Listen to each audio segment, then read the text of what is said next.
Boa noite a todas, boa noite a todos. Sejam bem-vindos a mais um Saúde como Prática de Liberdade. Hoje eu tô ensaiando, né? E tô tentando aqui fazer a transmissão ao vivo, tanto pelo Instagram quanto pelo Facebook. Então vocês ou estão aqui no Instagram ou vocês estão aí na minha página no Facebook. E a minha página do Facebook é rleite580. E o meu perfil no Instagram é Rodrigo Leite 580. Então sejam bem-vindas, sejam bem-vindos para mais uma conversa. Na semana passada, nós começamos a conversar um pouco, né, sobre saúde como prática de liberdade. Eu contei para vocês como que surgiu essa ideia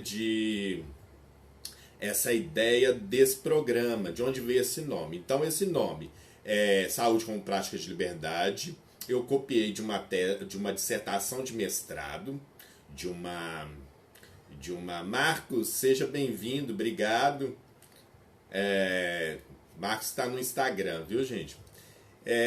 Que é uma tese uma dissertação de mestrado de uma aluna lá do Centro de Pesquisa René Rachou, Fiocruz de Minas, onde ela trabalhou com trabalhadores do MST, foi para um acampamento e foi ali ver as práticas de saúde que eles tinham ali. Né? E ela parafraseou aquela obra do Paulo Freire, que é Educação como Prática de Liberdade. Bom, gente, só um minutinho. Alexia, stop.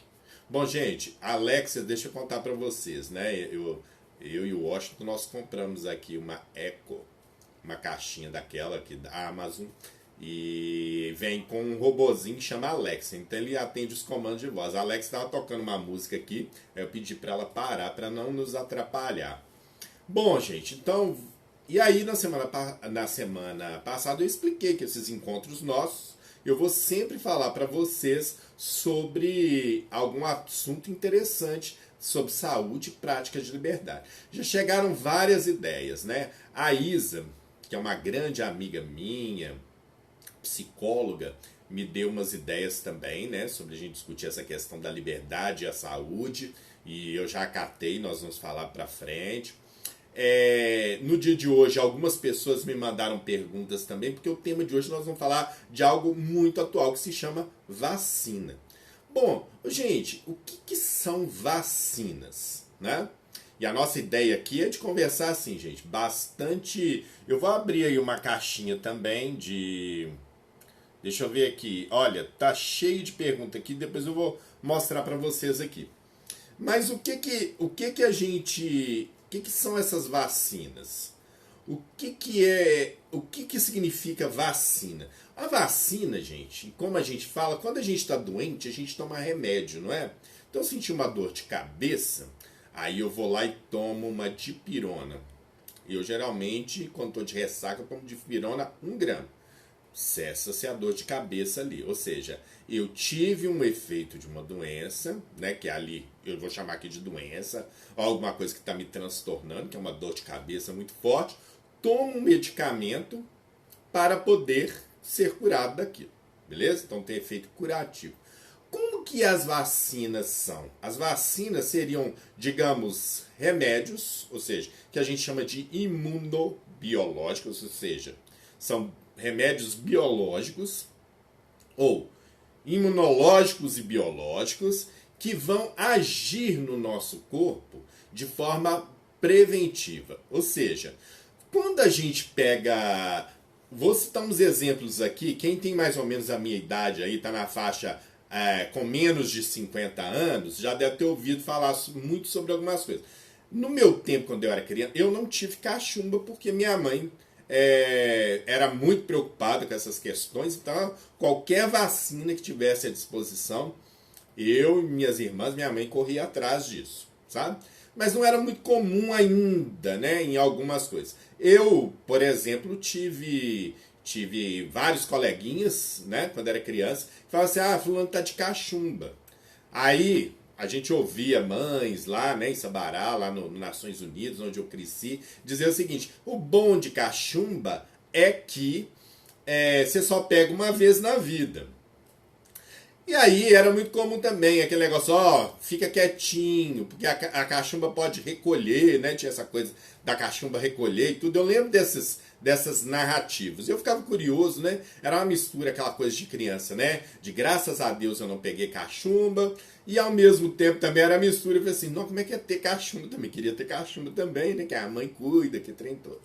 Bom, eu tive também na sala de aula, eu lembro da primeira à quarta série, eu tive um colega na minha sala de aula que era vítima da poliomielite. Hoje em dia a gente não vê mais crianças com poliomielite. A gente não sabe de casos, né? Há muitos anos não ocorrem casos de poliomielite no Brasil, graças às vacinas. Então como é que essas vacinas, esses remédios biológicos, eles funcionam? A vacina, o que ela vai fazer? Vou dar um exemplo. Quando a gente tem uma gripe, quem não tomou vacina da gripe, aí acontece, você tem uns dias de gripe, depois você não vai ter gripe mais. O que acontece? O seu organismo, ele reage frente àquele vírus, que a gente chama de patógeno, que tem potencial de causar uma patologia, por isso que chama de patógeno. E aí o que acontece? O seu organismo, o seu sistema, que nós chamamos, né? Popularmente sistema de defesa, o seu sistema imunológico vai reagir. Ou seja, ele vai tem as células, nós temos umas células, tá? Nos próximos encontros vou botar umas ilustrações aí quando tiver o reprise, mas vale a pena a gente saber muito assim. Então nós temos aí umas linhas de células aí que vão pegar esse patógeno, tá certo? Vão processá-lo, tá certo? E vão apresentá-lo, tá certo? E aí você tem as células lá que nós chamamos de apresentadores de antígeno, de modo geral, tá, gente? Tem coisas mais complexas. E vão apresentar isso, tá bom? Lá para outras linhas de defesa. Entra aí a ação do que nós chamamos dos linfócitos, que são uma outra linha de célula, né? E uma parte desses linfócitos daí, eles produzem anticorpos, tá?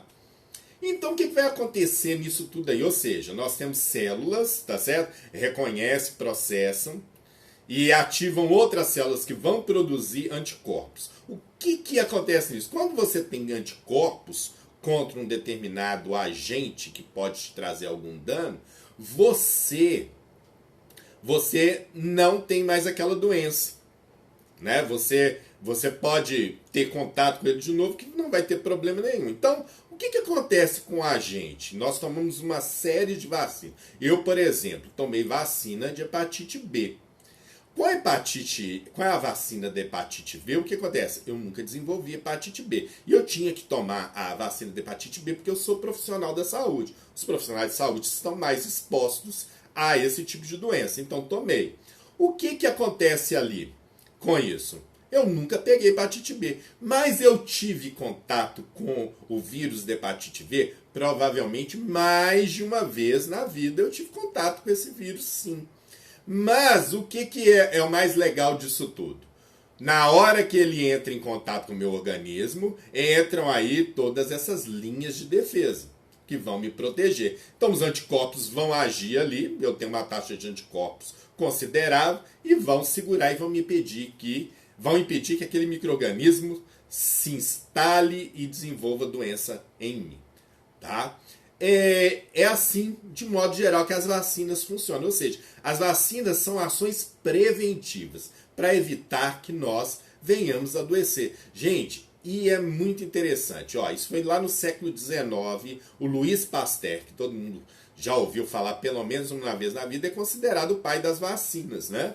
Então a primeira vacina foi descoberta por ele, né? E de lá para cá, várias vacinas foram sendo feitas a partir da técnica dele. E depois outras vacinas mais modernas foram feitas também. Hoje eu não vou falar sobre os tipos de vacina, vou falar num outro encontro, porque aí a gente vai mesclar um pouco de história com um pouco de conhecimento, né, e de curiosidades para a gente poder ver. Mas o que acontece aí, gente, nisso tudo? São efeitos curativos. O que foi interessante das vacinas, gente? A gente pôde trazer algo que a gente gosta muito: longevidade. né? No século XIX, as pessoas morriam muito cedo. Quem vivia até os 40 anos eram as pessoas mais abastadas, privilegiadas. Em geral, as pessoas morriam antes dessa idade. Eu até brinco com o pessoal o seguinte, ó, até que a morte o separe, surgiu no tempo que as pessoas viviam aí até 35 anos, né? Então você casava com uma pessoa, vivia 10, 15 anos, ela morria ou você morria, e aí você estava livre para casar de novo, né? Hoje, até que a morte o separe, por isso que você tem que saber antes de fazer um compromisso, se você jurar que até a morte separe, né? Porque hoje, viver com a mesma pessoa é viver 40, 50, 60 anos, porque nós estamos conseguindo viver cada vez mais. Graças a vacinas e outras tecnologias em saúde que a gente tem. Medicamentos, né, bastante eficazes. Então, o que aconteceu com as vacinas? As vacinas, elas foram sendo bastante desenvolvidas. Nós temos uma série de vacinas à nossa disposição para nos proteger.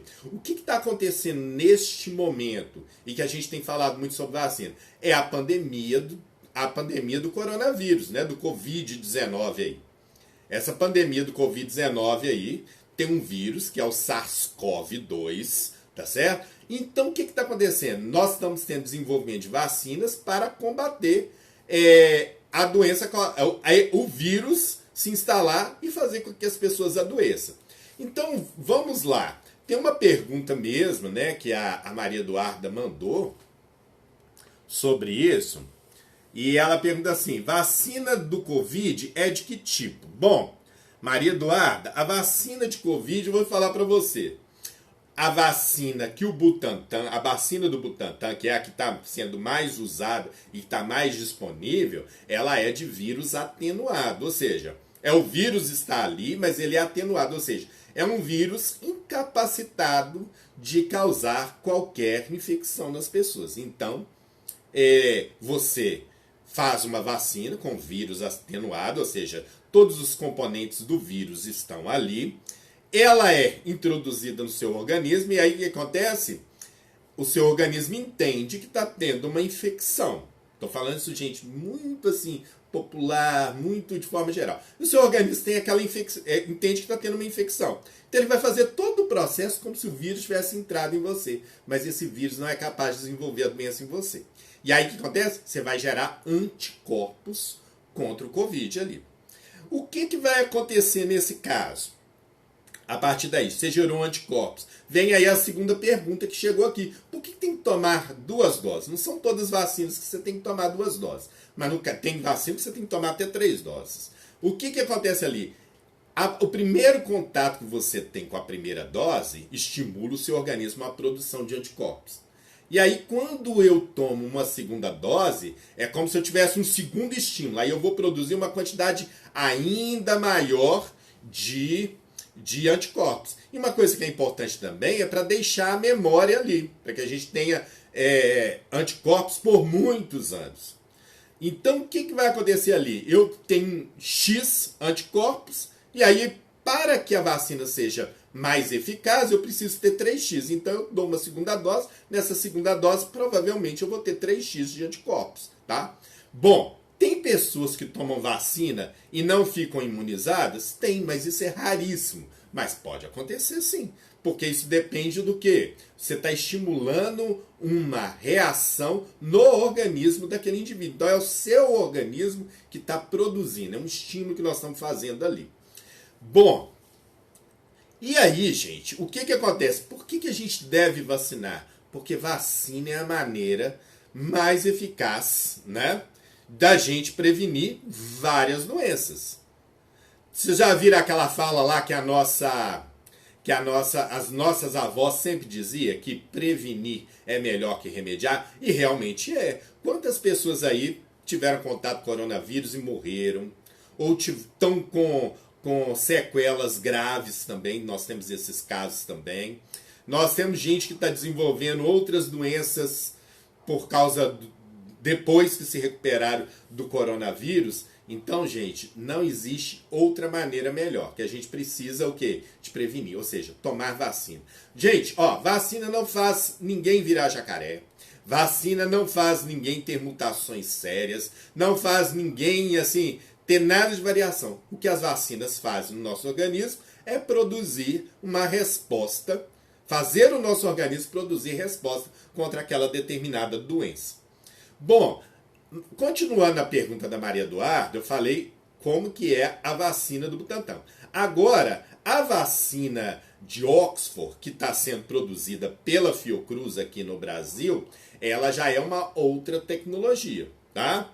Ela usa aí um vetor que vai fazer isso, mas eu vou explicar isso na semana que vem, para mostrar a diferença para vocês. E na semana que vem eu vou tentar trazer algumas ilustrações e animações para vocês poderem visualizar isso.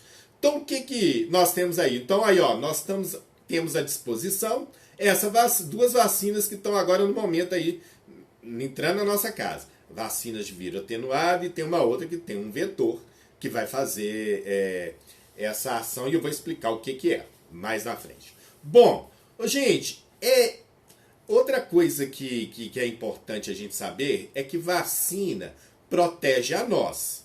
Mas mais do que isso, ela é uma ação não só individual, ela é uma ação coletiva. Por quê? Tem um cálculo que está dizendo para que a pandemia acabe no Brasil e em outros lugares também, dizendo que a gente precisa, no caso do Brasil, vacinar 70% da nossa população. E o que isso significa? Com 70%, há um cálculo que diz o seguinte: isso é capaz de proteger toda uma população. Ou seja, a vacina ela tem uma proteção individual, mas a gente, quando faz isso em grupos, né, uma população como a nossa, 70% da população, nós estamos gerando aí o que a gente chama de imunidade coletiva. E quando a gente atinge a imunidade coletiva, significa que do ponto de vista epidemiológico, nós não precisamos vacinar toda a população. Tem uma pergunta aqui do Edcleito, bem-vindo, viu, Edcleito? O que ele está me perguntando aqui? Edcleito está perguntando o seguinte: posso tomar a primeira dose de Coronavac e a segunda da de Oxford? Não há estudos sobre isso. Mas eu tive notícia que tem grupos fazendo esse teste para ver se eu posso vacinar com uma ou com outra, porque isso vai facilitar demais, né? Se tiver a do Butantan, você vacina a primeira dose, a segunda com a de Oxford. Mas ainda isso está em estudo.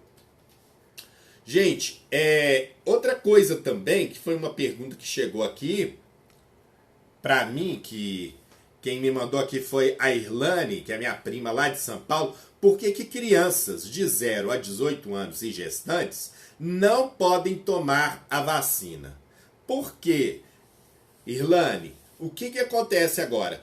Todos os estudos que foram feitos, né, os testes feitos com essa vacina, principalmente os testes de segurança, não cobriu essa população. Então, os menores de 18 anos ainda não foram testados e nem as grávidas também passaram por teste de segurança. Então, a gente não sabe quais são os efeitos sobre essa população. Então, neste momento, quem está grávida e quem tem menos de 18 anos não será vacinado. Nós precisamos agora ter resultados de testes nessa população. Espero que tenha te esclarecido. Então, é simplesmente por isso, porque ainda não há estudos mostrando como que essas vacinas comportam, se elas são seguras para esta população. Eu acredito que nesse momento tenham grupos já vão iniciar esses estudos, tá? Eu vou confirmar isso e falo para vocês na semana que vem. A outra coisa também, gente, sobre a questão da vacina, né? A vacina, nós estamos aí no meio de uma polêmica, né? Sobre, a Anvisa deixa, a Anvisa não deixa. Gente, todos os países têm os seus órgãos reguladores. E o órgão regulador do Brasil se chama Anvisa. Então a Anvisa faz algumas exigências para nos proteger aqui no país esses produtos que nós vamos consumir. Tanto vacinas quanto medicamentos, como regulação de alimentos, passam pelo controle da Anvisa, que é a nossa agência de vigilância sanitária. Então é importante também que as vacinas tenham a chancela da Anvisa. E vou dizer para vocês, eu conheço, vocês podem criticar a direção da Anvisa, que é indicada pelo presidente da República, né? Nesse momento agora, é uma crítica que eu faço, né? O comando está sobre ali dos militares, que agora o Bolsonaro tem essa mania, né, de tirar os militares da função deles e colocar em outras funções que às vezes não tem nada a ver. E vocês estão vendo aí a tragédia que é o general Pazuello. Eu, no lugar do general Pazuello, já tinha pedido demissão e ido para casa para não passar tanta vergonha. Mas o que acontece ali? A Anvisa tem vários servidores de carreira, pessoas que fizeram concurso público, estão lá por mérito. E esses profissionais, eu conheço vários que estão lá, são profissionais sérios, extremamente qualificados e competentes. Então podem confiar no corpo técnico da Anvisa, tá bom? Outra coisa também, gente, que eu queria falar para vocês aqui. Ah, não, chegou mais pergunta, deixa eu ver aqui. Tem uma pergunta aqui. A pessoa infectada pode tomar a vacina mesmo estando doente? Mesmo estando doente ou tem que esperar? Gente, a vacina, o que acontece? A vacina é para te proteger. Em geral, depende, o médico tem que avaliar que tipo de doença que a pessoa está tendo. Mas se a pessoa estiver num estado doente, debilitada, se ela estiver imunossuprimida naquele momento, a vacina não vai ter nenhum efeito sobre ela. Então a pessoa tem que se curar e depois vacinar. Mas isso varia conforme o caso. Aí você vai perguntar para mim assim, eu conheço uma pessoa que tem HIV. A pessoa que tem HIV, né, portador que tem HIV, você considera que ele tem uma doença crônica. Hoje em dia não mata ninguém, viu, gente? Porque nós temos uma tecnologia de medicamentos aí que as pessoas que têm HIV, se tratarem direitinho, vivem aí 80, 90 anos. Ou se morrem antes disso, foi porque tiveram um AVC, ou teve um problema do coração, ou sofreu um acidente de carro, né? Mas vive uma vida normal. Igual o diabético. O diabético se cuida direitinho, toma insulina, tem uma vida perfeitamente normal. Então, o que acontece? Essa população que tem doenças crônicas tem que ser vacinada. Mas o quê? São doenças que estão sendo controladas. Mas se você está numa fase aguda de uma doença, né? Está convalescente, o ideal é que espere, né, melhorar e tome vacina. Tá? Mas aí, cada caso tem que ser avaliado pelo médico. Bom, vamos ver mais uma pergunta aqui. Aqui eu vou mostrar da Maria Eduarda aí. Gente, mostrar essas perguntas aí é só... Quem tá no Facebook só vai ouvir eu lendo a pergunta, né? Já expliquei, né, a vacina do Covid, que tipo que é, né? Aí chegou uma pergunta aqui da Glaucia, que é uma amiga minha. Você acha que de fato a FUNED pode colaborar? Gente, eu não respondo mais pelo FUNED, porque eu não sou mais dirigente da FUNED, né? Eu trabalho lá, mas eu quero dizer para vocês assim, a FUNED pode dar respostas, colaborar, como sempre vem colaborando ao longo dos seus 114 anos de história. Vou dar um exemplo. Hoje você tem vários laboratórios fazendo diagnóstico de Covid aí. Mas, quando a pandemia chegou, a população só pôde contar com a FUNED. Então, a FUNED, ela colabora muito com isso. Não só com o Covid, mas com outras coisas. E outra colaboração que a FUNED faz, ela é a principal distribuidora para o Ministério da Saúde da vacina de meningite C. Ou seja, que está no nosso calendário nacional de vacinação. Então, é feito pela FUNED. É ela que faz isso com exclusividade para o Ministério da Saúde. Então, a FUNED não só pode colaborar, como a FUNED colabora bastante aí com a gente. Bom, pessoal, agora eu vou chegando agora para as etapas finais, porque eu prometi que esses diálogos nossos não seriam muito longos, e não seriam muito longos por uma razão.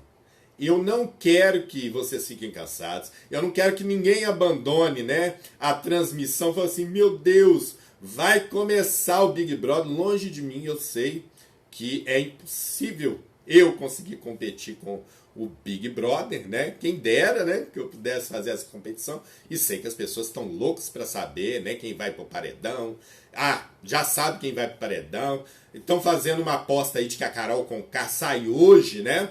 E dar uma torcida para a saída dela, mas eu quero chamar o Big Brother, embora seja um reality show, né? Que ali são pessoas reais, fazendo e tudo mais, não deixa de ser do campo do entretenimento, né? Então eu acho assim, eu falo o seguinte, tem muita gente com raiva da Carol Conká, mas não se esqueça que ela é uma excelente rapper. Eu mesmo gosto muito das interpretações, das músicas e das composições da Carol Conká e vou continuar. E acho que ela tem o direito de continuar o seu trabalho e fazer isso. Agora, as pessoas não são perfeitas, não são como a gente gosta. E se a gente tivesse um reality show, como é que a gente ia comportar? Então é uma questão de saúde mental. Mas eu quero dizer para vocês, infelizmente, nós não conseguimos mandar Bolsonaro, Paulo Guedes, Zema ainda pro paredão, né? Se fosse esses três pro paredão, de repente a gente ia fazer uma aposta para sair os três de uma vez. Mas o que está acontecendo? Eu quero chamar a atenção para vocês, é porque está no Congresso Nacional, no dia 24, parece que é a votação, da chamada PEC emergencial. O que é essa PEC emergencial que nós estamos chamando de PEC da morte? A PEC da morte, o que ela significa? Essa que estão chamando de PEC emergencial. Existe aí uma cobrança para que se mantenha o auxílio emergencial das pessoas nesse tempo de pandemia, gente que está perdendo emprego ou que é autônomo, não está podendo se manter por causa das restrições. Está correto, tem que ter auxílio emergencial, tem que socorrer o pequeno empresário, tem que socorrer a pessoa, o vendedor ambulante, tem que receber dinheiro do Estado para isso, para que eles se mantenham durante a pandemia. Agora, a questão é a seguinte: tal projeto de lei, há um acordo do Senado e o Rodrigo Pacheco, infelizmente, né, Rodrigo? Você é mineiro, colabora aí com a gente. Nessa PEC emergencial, o Lira eu não vou falar muito não, mas o Rodrigo Pacheco, você é de Minas Gerais, não envergonha Minas Gerais não. E bota esse projeto na gaveta. O que eles querem lá? Eles condicionaram pagar o auxílio emergencial a um pacote de maldades, que significa o quê? A destruição da saúde e da educação do Brasil. Eles querem o quê? Tirar da Constituição, tá certo? Por emenda constitucional, os mínimos constitucionais que municípios, estados e a União têm que gastar com saúde e com educação. Ou seja, você desindexaria, e é o que o Paulo Guedes está falando, é desindexar e desobrigar. Ou seja, os governos não têm obrigação mais de manter o mínimo sobre educação e sobre saúde. Eles vão poder, por lei ordinária, na lei de diretrizes orçamentárias, em aprovação com seus parlamentos, Câmara, Assembleias, definir quanto que eles vão gastar, tanto com saúde quanto com educação. Bom, gente, quem conhece a saúde pública do Brasil, ela avançou muito sim com a criação do SUS, mas ela tem que avançar muito. Se nós não mantermos o mínimo de financiamento, e olha que foi uma luta para ter o financiamento, nós vamos ter muitas políticas comprometidas. Imagina, por exemplo, aqui em Minas Gerais, o governo Zema é um governo ultraliberal, não é? Se ele não for obrigado a investir os 12,5%, que ele não investe, ali, você acha que se deixar ali para ele investir qualquer quantidade, quanto que ele vai colocar ali na saúde, na educação? É um governo privatista, né? Que quer privatizar tudo, colocar tudo na mão da iniciativa privada. E eu não tenho nada contra a iniciativa privada. Eu acho que a iniciativa privada no Brasil precisa melhorar e avançar. Mas nós temos que manter o sistema público de saúde, a educação pública, isso tudo precisa. Ou seja, gente, o que está se fazendo nesse momento é o quê?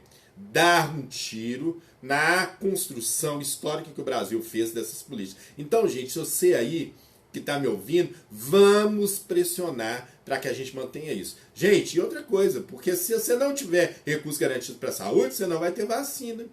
Você não vai ter outras políticas de saúde. Então, nós precisamos cobrar e manter.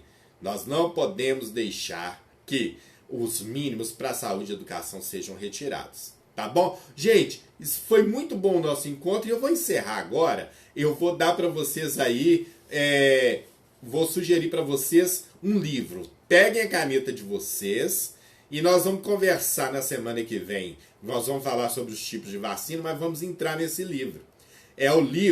O livro ele se chama As Barricadas da Saúde.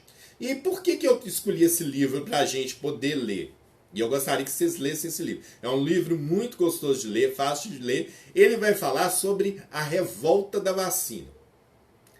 E não sei se todo mundo sabe, a gente sempre estuda na escola, algumas pessoas esqueceram, não estudaram isso, mas a revolta da vacina foi uma revolta que teve no Brasil no início do século XX, tá certo? Onde as pessoas se rebelaram contra a vacinação obrigatória. E esse livro, As Barricadas da Saúde, traz o pano de fundo disso, mas esse autor traz por trás alguns atores que normalmente a gente não ouve contar na história, porque não são notáveis, não são autoridades. Ele mostra a revolta da vacina do ponto de vista das pessoas, né? Da população, dos populares, né? Daqueles, né, que são operários e assim por diante. É um livro interessantíssimo, então anotem aí, As Barricadas da Saúde, e na semana que vem nós vamos falar sobre os tipos de vacina e vamos falar também que vacina já desencadeou revolta no Brasil. E vamos começar também falando sobre esse livro. Então é necessário que vocês leiam. Leia pelo menos o primeiro capítulo de As Barricadas da Saúde, tá bom? É fácil de achar, por exemplo. Eu olhei na Amazon, quem gosta de ler livro eletrônico, ele está lá disponível a um preço bastante acessível. Gente, muito obrigado. E terça-feira que vem, às 19 horas, no Instagram e no Facebook, nós vamos ter mais um encontro para falar de saúde como prática de liberdade. Uma boa noite e muito obrigado.